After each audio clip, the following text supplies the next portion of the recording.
everybody. I'm Scotty J. Welcome back to Rock Titan Live. And wow, do we have an awesome show for you today. I'm really looking forward to talking with this next guest all the way over in Sweden. We're talking to him from his very own Hell House. So for you fans out there of this guy, you may already know exactly who I'm talking about. He just had a brand new book come out not very long ago, and we're going to be able to show some video of an audio presentation he put on of that. We're talking about the Book of Heavy Metal by one of the most amazing heavy metal drummers on the face of the earth. Of course, he does a lot more than drum, but that is what he's predominantly known for, and we're going to get into the guts of this new book, the Book of Heavy Metal. We're here with Mr. Snowy Shaw. Snowy, how are you? I'm good, thank you. I tried to be a little bit difficult there. No, I'm perfectly fine. Thanks for having me. Thank you. Now, we were talking a little bit before we formally got started here. Man, you really threw me. I was expecting to see your long, white locks, your long golden blonde, white, but hair. if you follow me through the years, I mean, I tend to get sort of fed up with myself, seeing myself in the bathroom mirror or something like that. So, it's change is healthy, I guess. Well, you still got the mustache. Yeah, that's sort of my signature, I suppose. Otherwise, people wouldn't recognize me. I shaved it off once with my wife, and she said, "Never ever do that again." Wow. So your wife likes the facial hair? Yeah, it gives me a sort of character, I suppose. I don't know. Well, you are definitely a character. You're definitely a character. It's funny, though, because I go back to, all your early days, because, obviously you've been jamming for a long time. And, when I go back to, King Diamond, Mercyful Fate, you're all clean shaven. You look like a baby. You were a baby, but you look like a baby. Yeah. I looked like a little baby girl, maybe. Like when I joined King Diamond, I had just turned the week before I turned 21. I was so green, and sort of young and young rookie. Didn't know anything about anything except playing drums, I suppose. Well, but that's a long time ago, and a lot of water under the bridge. Yeah. So, well, of course, you detail that experience as well as, I guess. Gosh, most of everything leading up to where you are currently in life, and that is the Book of Heavy Metal. And of course, you got the name of that, I know, and there was a little bit of language in the beginning of the book where it's you were kind of playing with it, I didn't really mean for it to be that, but it absolutely was about, the early album you had with Dream Evil. So, yeah, but I shouldn't reveal too much about what's in the book. You need to read that. Read all about it in the Book of Heavy Metal, like I say. But sort of in the introduction, I kind of tells the story because I was playing around with certain, all kinds of titles and all that. Diary of a Madman and shit, because people tend to think that I'm crazy or mad or whatever. Because I don't seek their approval, I don't give a shit. I do my own thing and, try to please myself, like mental masturbation or whatever. Yeah, anyway. So anyway, Diary of a Madman, it was already taken, obviously, with Ozzy Osbourne and all that. So, but anyway, then, it crossed my mind that when I was doing interviews for the Book of Heavy Metal, like we call the third album with Dream Evil. And I wrote that song and basically the whole album. It's sort of my making. And this guy who interviewed me from Sweden Rock Magazine, he said, is this based on your life? It's an autobiography or what's the word? Is it the lyrics are those based on yourself, basically. Right. And I said, no, what makes you say that? I mean, that's a preposterous, stupid thing to say. But the more I thought about it, I mentioned it to the guys in the studio the day after, and they just rolled their eyes like, of course it's about you. But maybe, let's say, a 16-year-old version of myself. Like, I was kind of defiant and I wanted to go my own way and stuff. So then it became completely obvious. Of course, the book have to be, my autobiography got to be called The Book of Heavy Metal. Right. That's it. Right. Otherwise, it would seem a little bit ostentatious. I guess that's the word, a bit bold or cocky or whatever. But since I wrote the song and it's my to date my most popular song. That's it, you know. Well, and I'm not going to divulge any other details about the Book of Heavy Metal because, again, all you Snowy Shaw fans out there, you got to go and buy it. You got to go check it out. So I'm not going to go into detail, but the only reason I brought that up is obviously, you know, your fans, you know, going back to the days of Dream Evil, they're going to obviously, oh, whoa, there's that album. Here's the name of the book. So it must be related in some way. But that's where it begins and ends, you know. That's where it begins and ends, you know. But... man, I was going to bring up some of the women from that book because I was really curious to some of them. But again, there's a very, very rich history that Snowy has here with the ladies being, you know, a very prominent rock star, you know. So you're just going to have to go check it out. But he's a happily married man. He's a happily married man, you know. So we know that those are all things in the past. You know, I think you're giving them maybe the wrong impression. This is not a sort of sex, drugs, or rock and roll book. I mean, it is, but it's so much more than that. I mean, underneath, if you're capable of reading in between the lines, it's like been my fucking struggle for like 40 years or something. So to do what I want to do, and that hasn't been the most obvious choice. I mean, I live like a stone's toss away from Volvo factory, the original one and stuff like that. And that's where I grew up. And that was kind of the predestined way to walk in life, to being a working class kid and all that. Okay, that's where you want to end up. But I discovered Kiss. So, yes. Wow, I want to be like that, you know. So, yeah. Well, I'm just trying to drive book sales for you here, Snow. You know, I'm not trying to insinuate anything. You know, we're trying to drive book sales here. Clickbait. I'm not denying there's a shitload of sex, drugs, and rock and roll in the book, but there's a little bit more than that. I mean, because a lot of people reflected on having read it, and they said, once you read, I mean, there's so many of those biographies out there now, and once you read one, you read them all, because it's basically the same story. All come from a broken home and blah blah blah, and end up doing drugs and you know, internal fights with the band and all that. But this is a little bit different, I guess, you know, because I'm a loner, I suppose. You know, I went my own way, sort of. You know. Yeah. Well, I think that's very interesting about you. And I mean, of course, going over the course of your career, oh my God, you have such a catalog of music out there.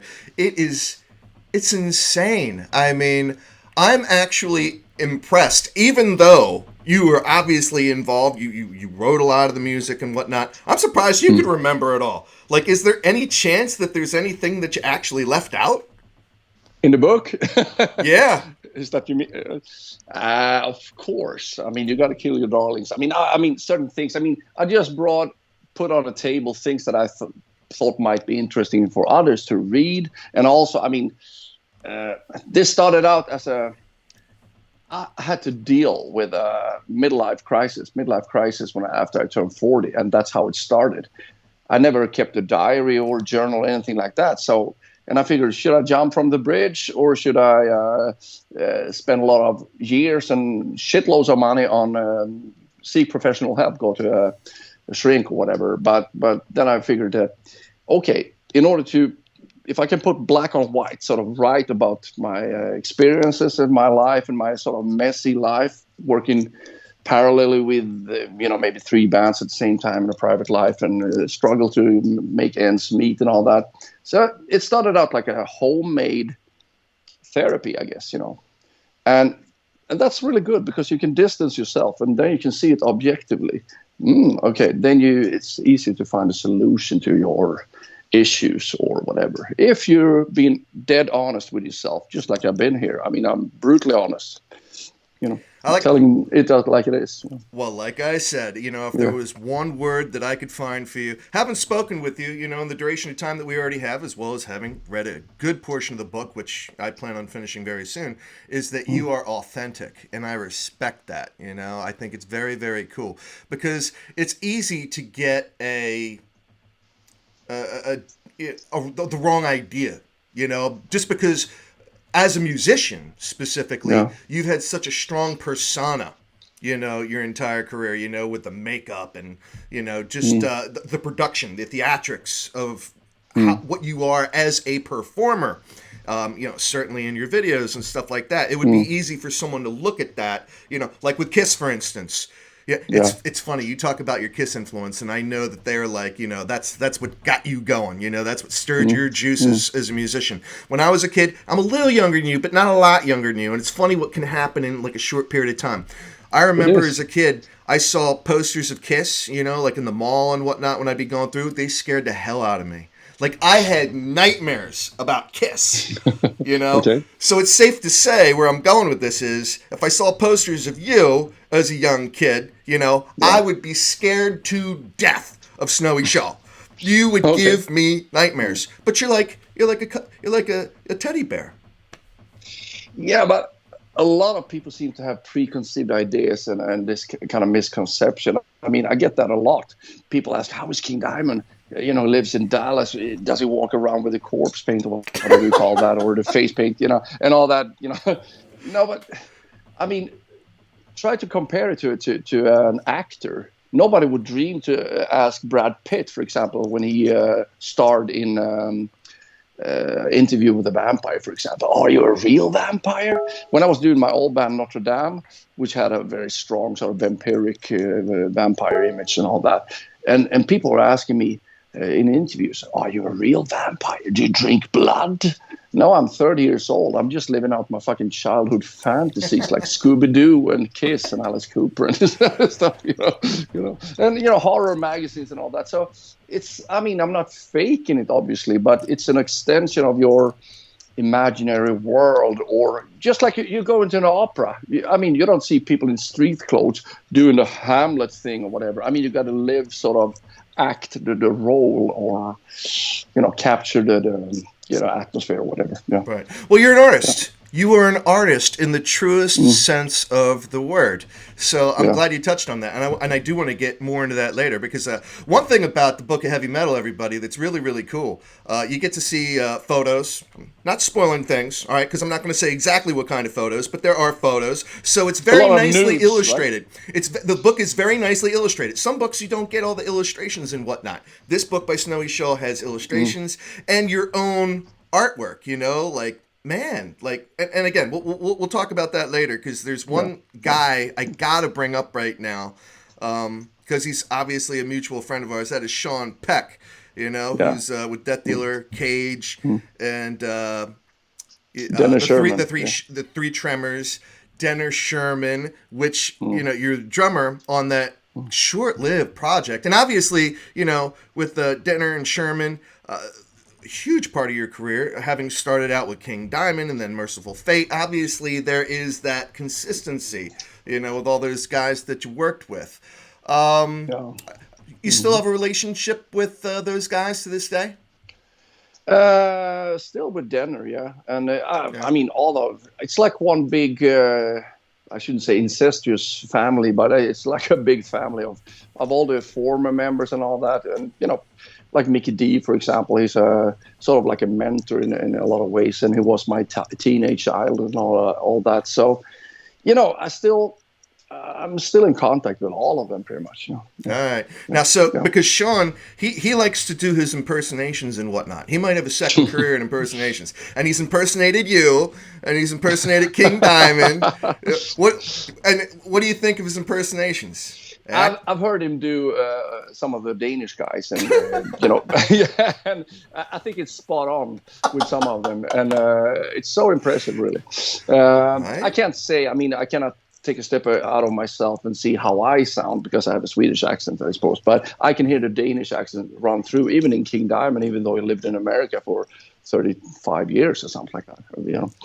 Right. But anyway, I could hear that Danish touch there. Yeah, that's fine. He put a nice little spin on it. But that Denner Sherman project that you were on with Sean, man, that was really cool. And it's like, I would love to see more of that. And again, obviously you've got a great solo career going and whatnot. With all of the other things that you've ever worked on, might we, as a fan base, be looking forward to you revisiting working with any of those guys you've worked with in the past? Yeah, I put out my live DVD. It's called 25 Years of 25 Years of Madness in the Name of Metal in 2014. And after that, I sort of made a clean cut that from now on I will only be doing my own solo thing, kind of, because I mean, you can read about that in the book. All the trial and error trying to get bands working and running, and there's always conflicts, and I'm getting pissed off. Pretty much every chapter ends with, okay, I've had it with you guys, fuck off, and then I move on to the next. So anyway, but so I decided that the only band that I can never quit is my solo band called Namesake Bands and Snow Shaw. Right. And so that's what I've been doing since then. And, you know, touring and putting out albums and videos and this and that. But that doesn't stop me from doing side projects. Like, I do a lot of session jobs. Like in the last year, I've probably done, you know, recorded drums for on 10 full albums, for example, and just as many on vocals, for example. So, and that's what keeps it interesting. But I never rule out anything. I never say never, I guess, you know. So it's always open to interesting things, you know, instead of, yeah, what can I say? I mean, I'm open for suggestions, I guess.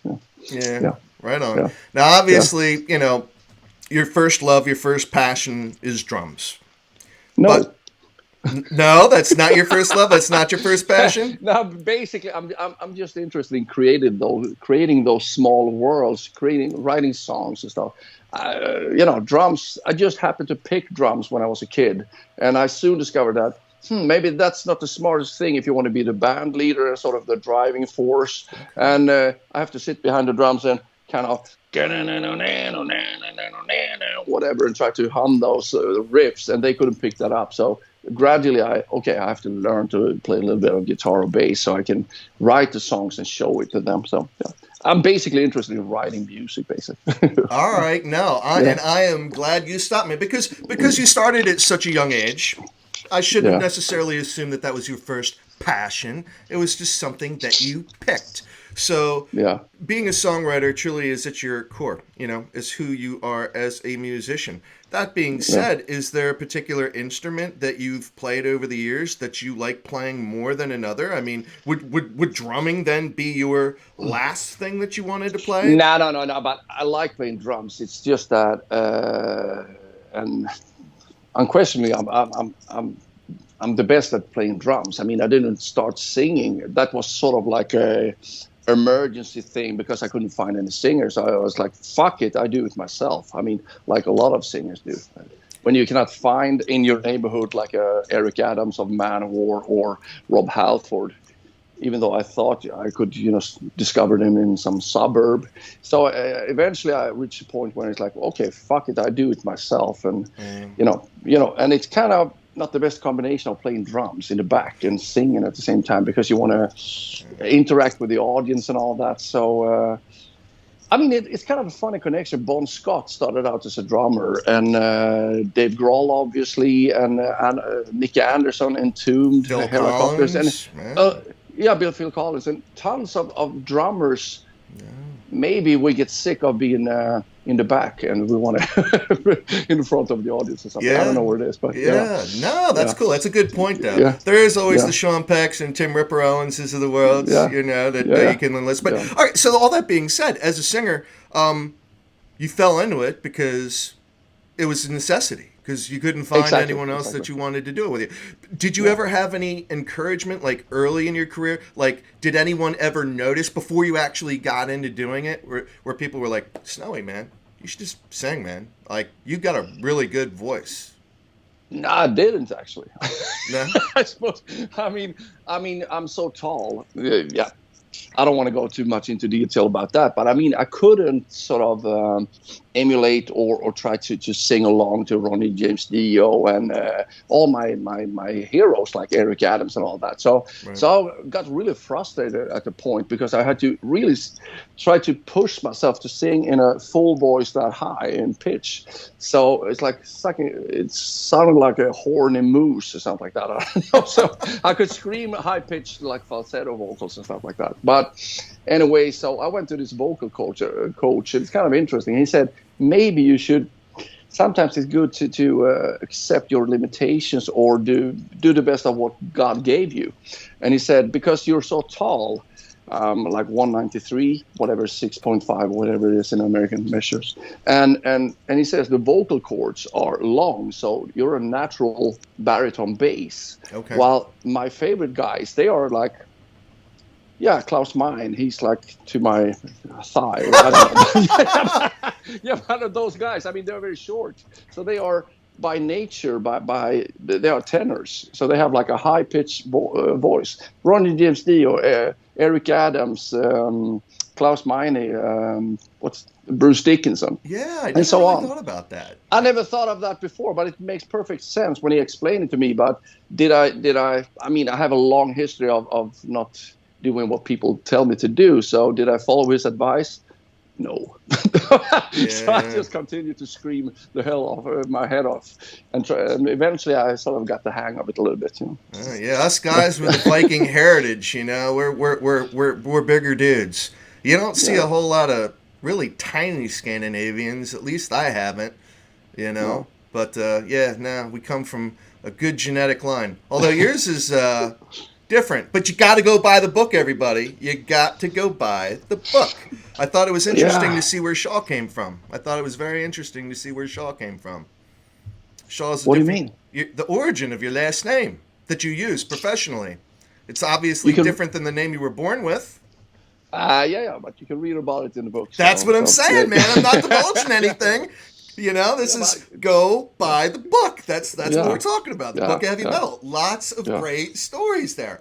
But the artwork. So this is so you're a musician. You're now an author. I mean, you could certainly say that you're an actor and whatnot because of just the number of theatrical performances you've done over the years as a musician. But an artist. Where did this come from? I mean, you can really draw, man. I mean, like I've seen some of your cartoons. You could do your own comic. You could do like easily your own dark comic if you wanted to. I gotta say, maybe I shouldn't say the ultimate, but a great ambassador of DIY, right? Do it yourself, because I've just been so disappointed trying to hire people to do things for me, and it doesn't turn out the way I expected or the way I wanted, and it's hard to verbally explain in detail and nuances and all that what I want. So I figured that it's fucking easy that I do it myself, and everything. So I mean, I built all the stage props. I mean, if when I was like doing Notre Dame, like in the mid '90s or something, I want all those kind of Transylvanian coffins and all that, and I just called around. This was pre-internet, so I called all the what do you call that? Funeral homes and all that. Oh, do you have those Transylvanian angled coffins? No, you have to call Eastern Europe to get that.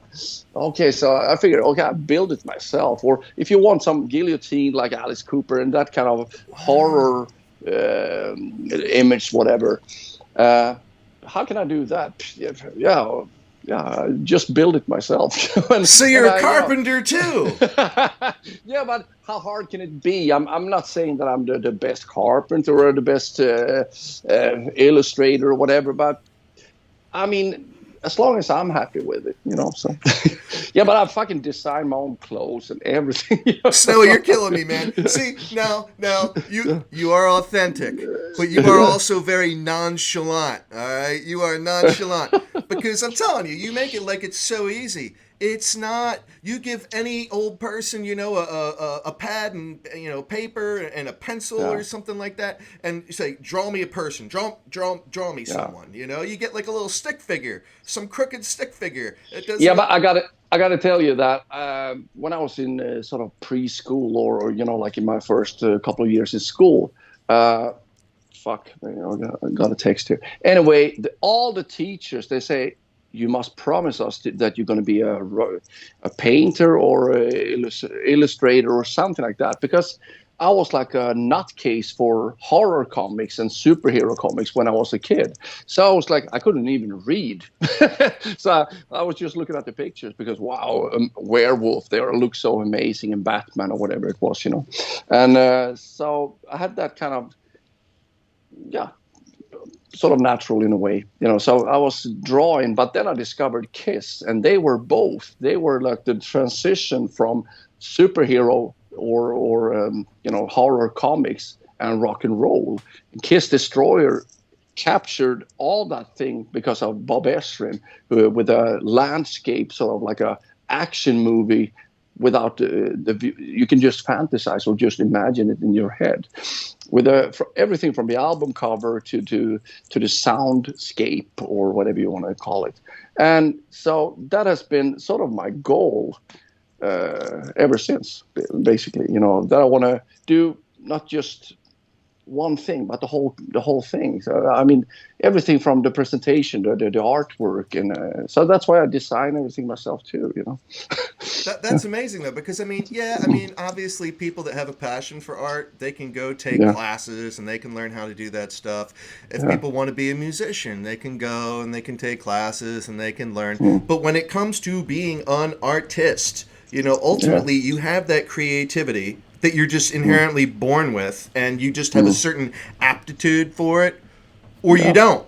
And here you are. It's like, oh yeah, if you want something done, you gotta do it yourself. But there's a difference between doing it and doing it at the level you're doing it, though.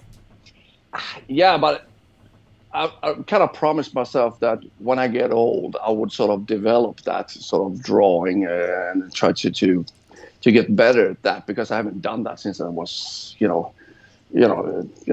small kid, basically. But I still have the talent for it, or the eye for it, I gotta say, Is that something that you have any particular ambition for? Like, can you see yourself, like, you're still a young man, of course, but going down the road when you're old and decrepit, can you see yourself maybe dedicating more time as an artist, whether, it's drawing, painting? Yeah, definitely, absolutely, because, that's really a passion, something I would like to be able to do, and to develop, and knowing my skills. I mean, I pretty much just did it. What do you say? Wing it, or try to do the best of it. Yeah. Right. But I mean, I would like to maybe take some fucking classes, or someone teaching me, or try to figure it out. So. Yeah, I don't know. That's pretty cool. That's pretty cool. Well, back to the music. Back to the music, everybody. But again, we're here with the incredible Snowy Shaw. And, my God, what a career. What a career. What a life you've had. And you can read all about it. Read all about it in the book of Heavy Metal. Yeah, it is... Okay. Look at this. Getting some vocals here, man. Yeah. Shoot. But so, musically speaking, what kind of stuff are we working on? Obviously, you got some stuff going on. We've all been living in this kind of quarantine type society worldwide. So you've had more time, because obviously you can't be touring aggressively, which, I'm sure you would like to be doing. We're all kind of holed up right now, if you will. So, what kind of stuff? The book is out. You did that. What other things have you been working on? What are we looking on from Snowy here in the end of 2020, early 2021? Yeah, as soon as I get a chance, I will pick up where I left it off, because I released this album 2 years ago now. It's called my first soul album. I play all the instruments and I do all the production and all that. So anyway. I saw the video.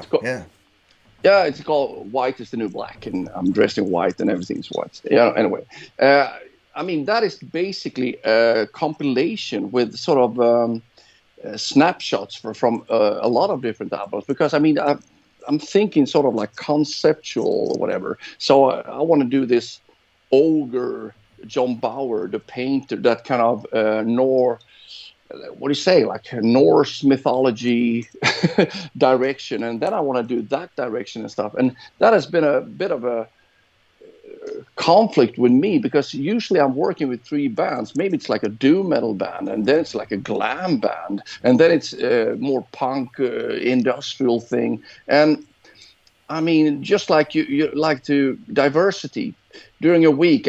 Pizza is good, but not every day. Maybe you want to try different flavors and all that. So that has when I was all on my own, it got to a point where like, wow, this is really what I want to do. And I did that for 7 days, like working on writing songs and all that. And it's sort of automatically spilled over into doing, oh, this is more like AC/DC, Guns N' Roses, rock music, or Iggy Pop or whatever. And it's like, wow, I love to do that thing too, but how can I combine it, And eventually I reach a point where like, okay, it's still going to be my solo project, but I can have like a concept name for each and every one of them, So it's like, here I do that, and everything goes hand in hand, from artwork to lyrics to what kind of instruments I'm using and how I sing or whatever. So yeah, that's what I'm going to pick up at as soon as I find the time to do that. But first of all, I got to finish with the book. I mean, just because it's printed and released means that now I'm going to sell it to, because I mean, I don't have a publisher or anything like that. I put it out myself, But you can go out and get it on steelcartel.com right now. Is that correct? Yeah. In America, it's steelcartel.com/Snorri, but for Europe and the rest of the world, it's my web shop basically. Yeah, it's snorrishaw.net/web shop. So yeah, and I mean the sales are amazing. I'm sort of overwhelmed with the reception, really. I mean, I was going to ask you about the reception of that. That's got to be gratifying to know that actually people care about your reflection on your life, Yeah, it's humbling in a way, I guess, and it's very, flattering also that people are interested, and the kind of response that I'm getting is like people say, oh, I just got it yesterday and I read 250 pages and it's like an amazing book, and it's what a life story. And it's like I keep comparing my life to a rock and roller coaster, like all those constant ups and downs, because I have a tendency of like, okay, well, when I get fed up with something, it's like, oh, where am I doing here? Then I quit. And I quit like big bands like Mercyful Fate and all that, and just, okay, I want to do that instead. And I go in a different direction and try my own wings and doing something different. And so it's been like ups and downs all the time, because I just follow my heart, not like thinking, oh, economically it would be better if I stay here and just bite the grass, whatever, but you got to be true to yourself. I mean, that's all I can say. Well, you know what? That's interesting. And it's interesting you brought that up. And again, I'm not going to spoil anything here about the book specifically, but there was one kind of idea that you touched on, which I think alludes to what you were just talking about. And that is that there are leaders and there are followers in this world. I mean, that's just it's the nature of everything. And there's really not a whole lot in between. You're a leader or you're a follower. Because I think one of the things that defines a good leader is taking input from other people. So someone might perceive a leader as not being a leader. They might think that they're more of a follower, but they're not. There's just something very natural about certain people that others gravitate to. And then there are people that literally they don't know anything about anything, and they will do whatever you tell them to do. Yeah. You are definitely, without question, a leader, and that's why I, again, just knowing you. I got to say that, I mean, you're not a follower. No, I'm not, and that has become extremely obvious over the years. But I didn't start out like thinking, okay, I'm the leader. But I just follow my natural instinct, and yeah, obviously I am that way. And I'm, what's the word? Maybe I'm not a typical band member either, because I want to be in charge. I want to fucking decide everything. You dance to the beat of your own drum. Yeah, it just happens naturally. I mean, I've been trying to get those bands together, but people tend to not be as energetic as me, or as devoted or determined or whatever. So I just get pissed off with their laziness, and it's like, fuck, I do it myself, Yeah, right on. Well, I know you've got more important things to do than talk to me all day, even though I don't. I don't. I was leaving that open for you, Snowy. You're going to say, Scott, it's been great talking to you, but I just have too many other things to do right now, man. Get a life. But exactly. But one of the things I'm curious about, because you've got so much ahead What made you decide to write the book of heavy metal now? Like what made you decide to kind of chronicle your life to where it is at this point? I gotta say, I mean, this is probably a bad thing to say, but the timing couldn't be any better. Actually, I was supposed to. That got canceled due to the fucking COVID-19 and all. Right. I was supposed to be out on a European tour, like a sort of scaled down thing. Me and another guy driving, booking shows, playing festivals, rock clubs, all kinds of smaller places, and meet people and more intimate setting, and also play songs and sell the book, shake hands, hug, and all that. And that was supposed to happen in Europe during the spring and summer, and then in America from August onward. But that got canceled. But the timing for this book now is perfect. I mean, I started out writing it 10 years ago, after I turned 40, and I got like I mentioned before. So it's like a homemade sort of therapy. And it just took a lot of time because I didn't write. It was kept writing on and off and all that when I was on tour, and reflections or thoughts, and putting it down on black and white on paper. So and then I took some time off here to finalize the whole thing and put it out, which took a lot of hard work, of course. Right on. So yeah.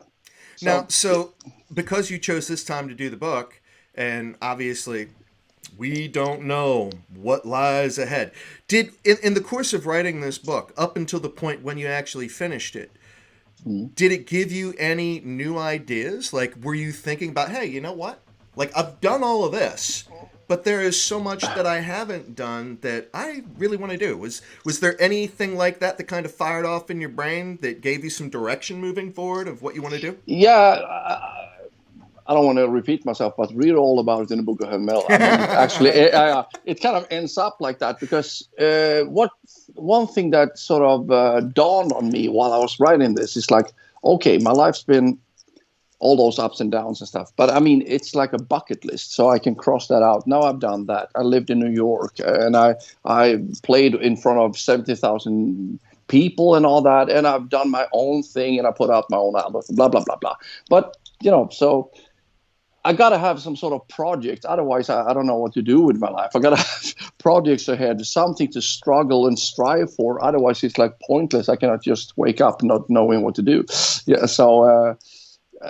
I have new plans ahead. Absolutely, yeah. All right, so but the music industry is I don't want to be a jinx here, but it's so and so, and people have a hard time making ends meet just from music, and got to have like a job on the side or whatever. But I run my own business, my own record company, and my own put out the book and all that. So I find ways to struggle and survive, but. Of course, I have plans ahead. Absolutely, yeah.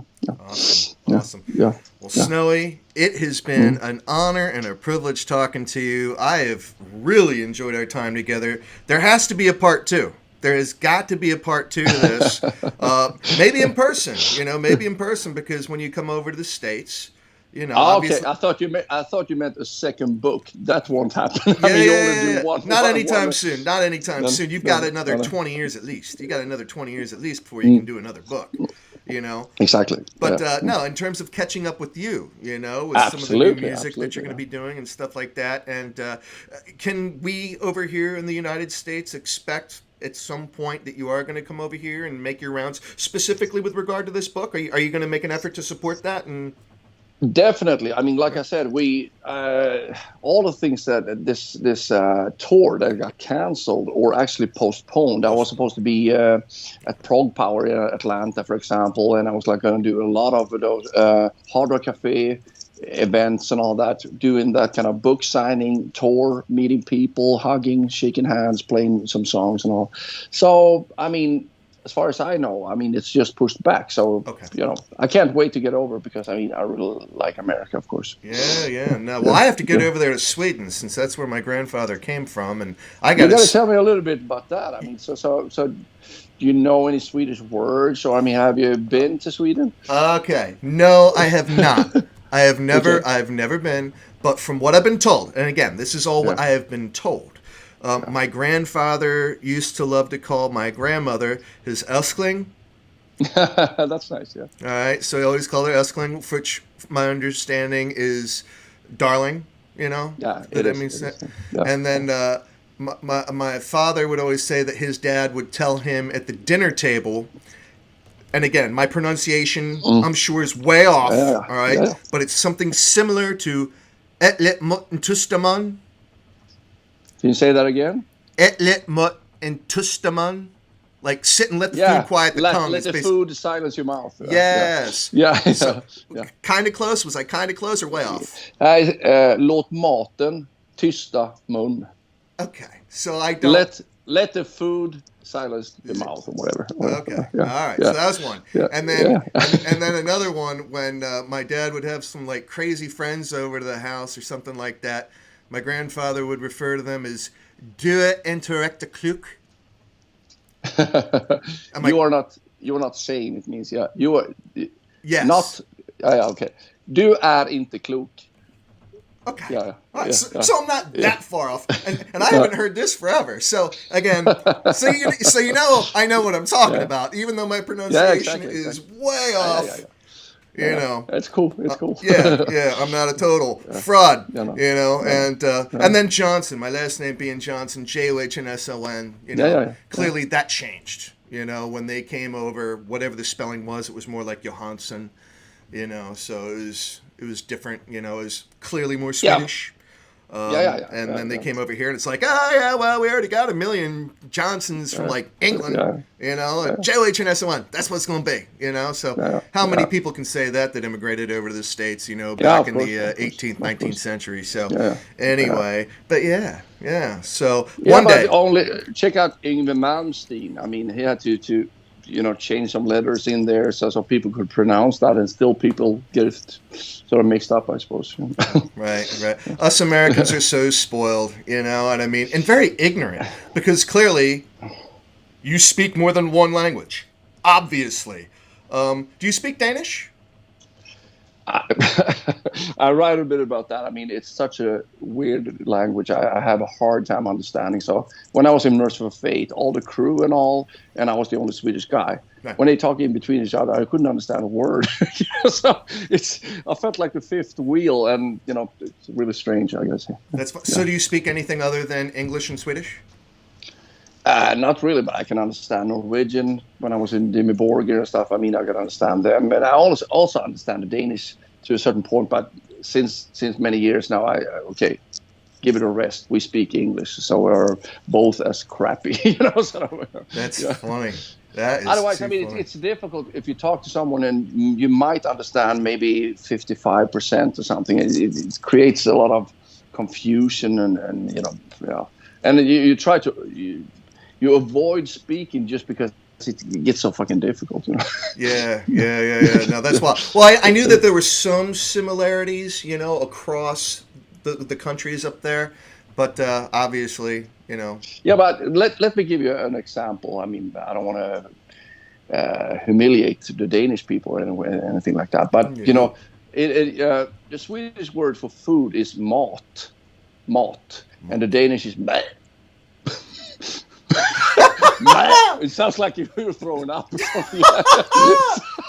So it's really guttural and it's hard to understand. Yeah, that's funny. Well, we'll have to get Lars's take on that. I gotta say, first time I met Lars Ulrich, it was in San Francisco, my first show, and he came up to me after. Wow, what a great drummer! I mean, the double kicks and all that. It was really impressive, and he thought I was American. And then so you're Swedish? Then he switched to Danish, and then I couldn't understand a word. Man, you gotta go back to talking English, man, because I can't understand. You might as well be talking Swahili, Lars. Yeah, it's complicated. Yeah. Oh my God, that's a funny.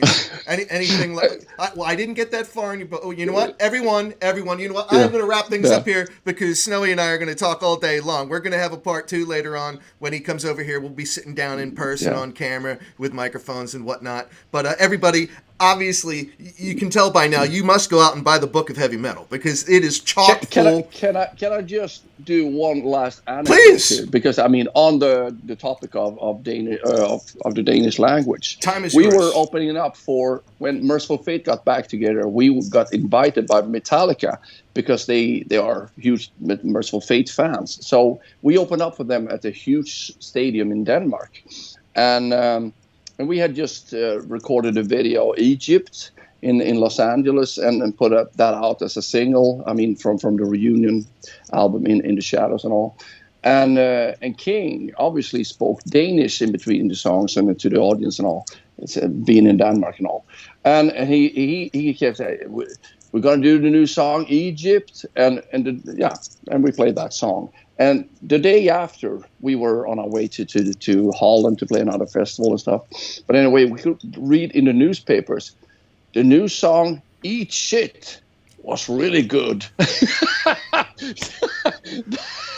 Egypt, eat shit.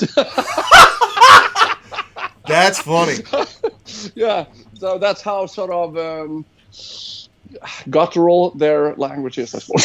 That had to be interesting. I mean, just their new song "Eat Shit" was really good, really tasty. Oh my God, that is funny, man. That's funny. Well, I'm going to have to go purchase the Rosetta Stone. And that way I'll have a greater appreciation for the differences, between Danish and Swedish and Nordic. And, I guess I said too much. I have a tendency of doing that. I mean, that filter between your brain and your mouth, I mean, it's sort of burned off when I was a kid, I suppose. Which everyone will learn in the book of heavy metal. Yeah, exactly. Of course. Yeah. Oh, man. Well, everybody, I am Scotty J. You have been watching Rock Titan Live. If you have enjoyed this podcast with the legend Snowy Shaw, please go out and subscribe. YouTube.com/Rock Titan. That's it, And, show us some love. And make sure you go out and buy Snowy's book. We got all the links. We got all the links in the description here. So you can go and check that out. And we will be looking for new music, I hope, in the not-too-distant future. And, we'll see what happens. But, Snowy, it has been awesome talking to you, man. Thank you so much for your time. My pleasure. All right, everybody. Yep. Be safe out there. Scotty J. Yep. Stay tuned, or whatever they say. We're out. Yeah, stay tuned. And be cool. We're out.